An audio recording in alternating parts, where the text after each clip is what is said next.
Hello my students. आज देखिए मैं आपको बताने जा रहा हूँ ट्रांसलेशन। मैंने अपनी पिछली वीडियो में आपको टेंस और उनके काइंड्स और उनकी हेल्पिंग वर्ब के बारे में बताया। आप उससे अच्छी तरह पढ़ सकते हो। अब मैंने आपको बताया कि टोटल टेंस 12 होते हैं। सबसे पहला टेंस प्रेजेंट इंडेफिनिट टेंस। तो हम समझेंगे कि हम कैसे पहचानेंगे कि ये प्रेजेंट इंडेफिनिट टेंस का सेंटेंस है। तो देखिए, किसी भी सेंटेंस की एक आइडेंटिफाई होती है, पहचान होती है।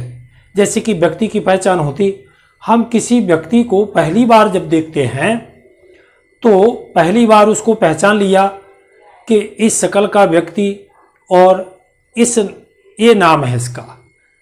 तो हम दूसरी बार जब उससे मिलते हैं तो हम उसे अच्छी तरह पहचान लेते हैं। इसी तरह हम पहली बार इनके वाक्यों को पहचानेंगे तो पहली बार पहचानने के बाद आपको ये मेमोरी में ये होना चाहिए कि आप उसकी पहचान से दोबारा या तीसरी बार ये समझ जाए कि किस टेंस का सेंटेंस है। यदि आप ये अच्छी तरह समझ जाते हैं तो उनके स्ट्रक्चर की मदद से आप किसी भी टेंस के हिंदी वाक्य को इंग्लिश में कन्वर्ट कर सकते हो, ट्रांसलेट कर सकते हो। सबसे पहले हम समझेंगे आइडेंटिफाई। जिस वाक्य के अंत में ता है, ती है, ते है आदि शब्दों का प्रयोग हो तो वह प्रेजेंट इंडेफिनिट टेंस का वाक्य होता है। प्रेजेंट इंडेफिनिट टेंस का वाक्य होता कि उसके अंत में ता है, ती है, ते है। जैसे कि वह जाता है। देखिए, इस वाक्य के अंत में ता है तो हम इससे समझेंगे कि ये प्रेजेंट इंडेफिनिट टेंस का सेंटेंस है। इसकी हेल्पिंग वर्ब भी हम पिछले वीडियो में बता चुके हैं, फिर भी आप देखिए। हेल्पिंग वर्ब है डू या डज। अब देखिए, इनके रूल्स हैं कि एफर्मेटिव सेंटेंस में हेल्पिंग वर्ब का यूज नहीं होता। दूसरी चीज, यदि सब्जेक्ट हमारा ही, सी, इट माने प्रोनाउन या सिंगुलर नाउन हो तो एफर्मेटिव सेंटेंस में वर्ब के साथ एस या ईएस जोड़ते हैं। देखिए, यदि subject I, we, they, you या प्लूरल नाउन हो तो वर्ब में एस या एस नहीं जोड़ते। अब चूंकि एस या एस की बात आती है कि कहाँ एस जोड़े कहाँ एस, तो देखिए, जिस वर्ब का लास्ट लेटर यदि O, C H, S H, S, double S, X हो तो हम ई एस जोड़ते हैं, अन्यथा केवल एस जोड़ते हैं।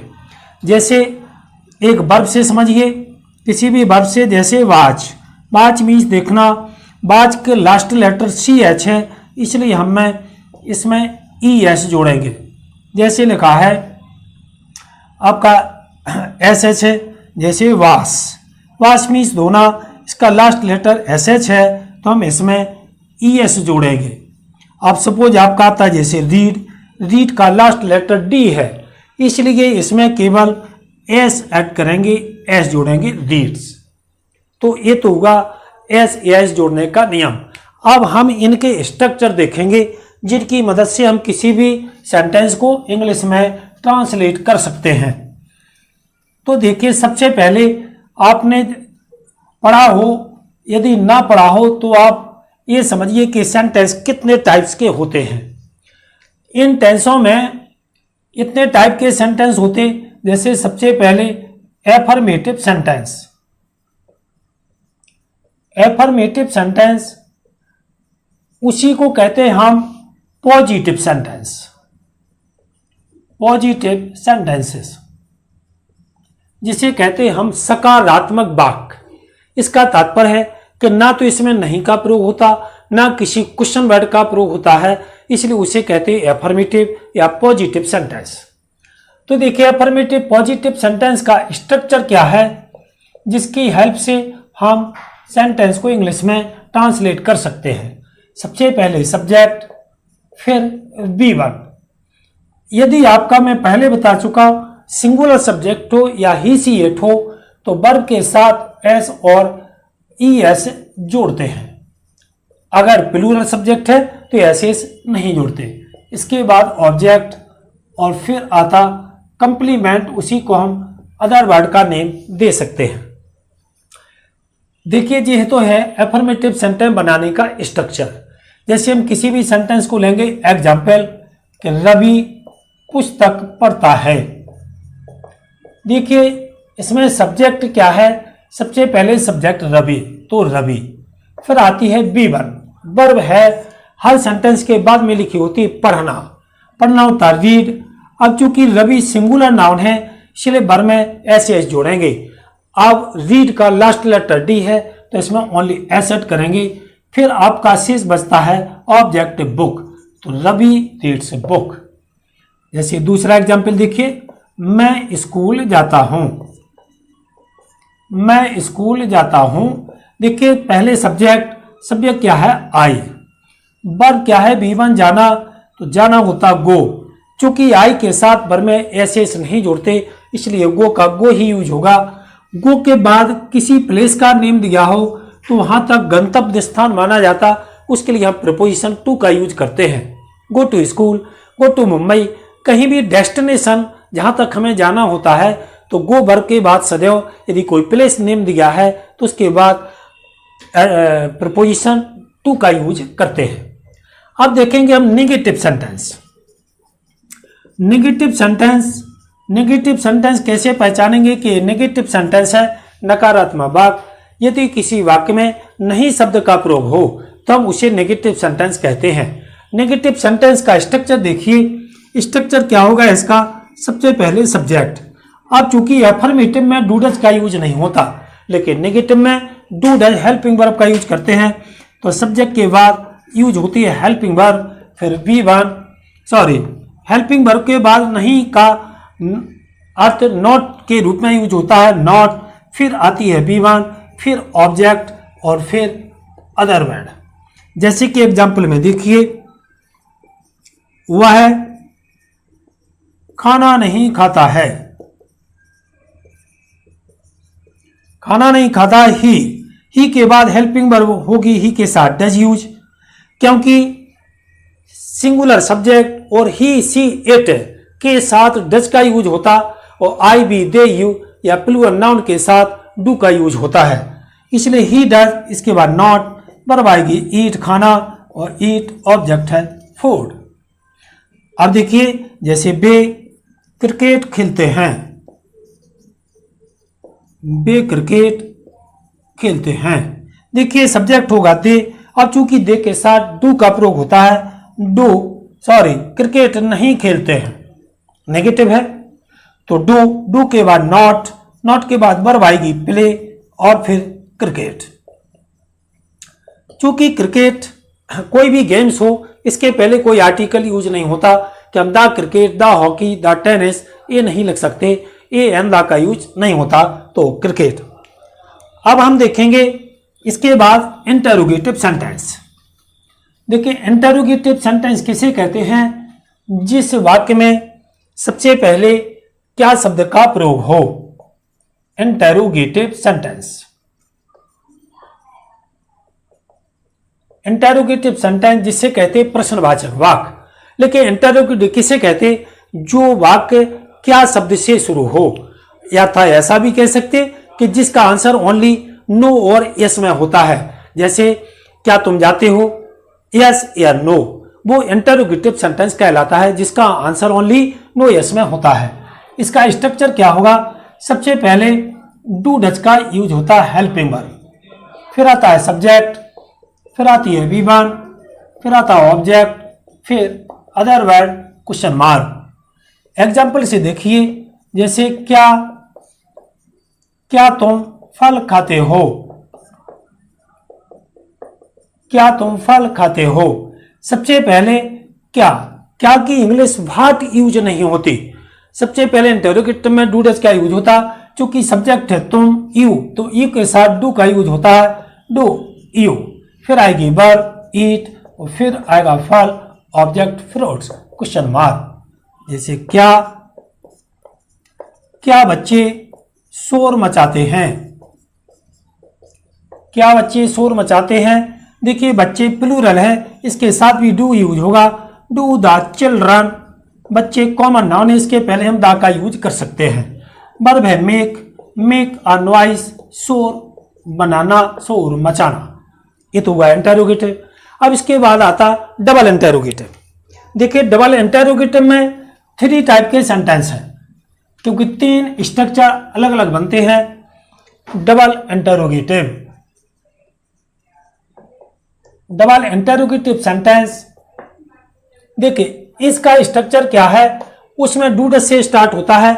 इसमें यदि वाक्य के बीच में क्वेश्चन वर्ड यूज हो, वाक्य के बीच में क्या, क्यों, कैसे, कब, कहां, तुम कहां जाते हो, तुम क्या करते हो, तुम क्या खाते हो, अगर बीच में क्वेश्चन वर्ड यूज होता तो उसे डबल इंटरोगेटिव सेंटेंस कहते हैं। इसलिए उस क्वेश्चन वर्ड की अंग्रेजी सबसे पहले यूज करते हैं, सबसे पहले क्वेश्चन वर्ड, फिर जो आपका इंटरोगेटिव सेंटेंस है सेम वही रहता है, do does plus subject plus B1 plus object और प्लस अदर वर्ड और क्वेश्चन मार्क।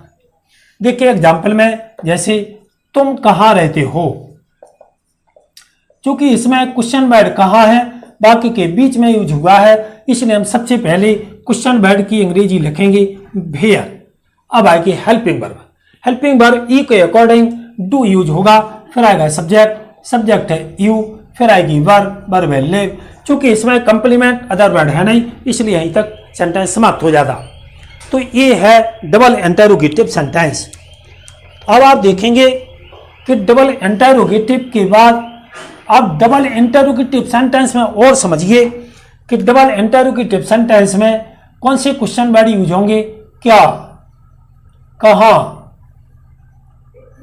कब, या क्यों, या कैसे। अगर ये क्वेश्चन वर्ड यूज है तो आपका जो उपरोक्त जो हमने स्ट्रक्चर बताया ये यूज होगा। अब एक क्वेश्चन वर्ड इसी में आता है, वो हर टेंस में अलग रूल है। जैसे कौन शब्द, यदि क्वेश्चन वर्ड कौन शब्द यूज होता है प्रेजेंट इंडेफिनिट में, तो देखिए यदि वाक्य में कौन शब्द का प्रयोग हो, कौन शब्द का प्रयोग हो तो इसका स्ट्रक्चर क्या होगा, सबसे पहले कौन की इंग्लिश हु के साथ डू डज का यूज नहीं होता। एक ऐसा ही एक क्वेश्चन वर्ड है जो क्वेश्चन वर्ड और सब्जेक्ट दोनों का कार्य करता है, सिंगुलर सब्जेक्ट जैसा इसमें कार्य करता है, इसलिए इसके बाद B1 और B1 के साथ S और ES जोड़ते हैं क्योंकि ये सिंगुलर सब्जेक्ट माना जाता है। इसके बाद B1 SS ऑब्जेक्ट और अदर वर्ड क्वेश्चन मार्क। अगर हु के साथ नहीं शब्द का प्रयोग हो तब डू डज आता है, नहीं तो हु के साथ डू डज हेल्पिंग वर्ब का यूज नहीं होता। एग्जाम्पल में आप समझिए, जैसे तुम्हें अंग्रेजी कौन पढ़ाता है।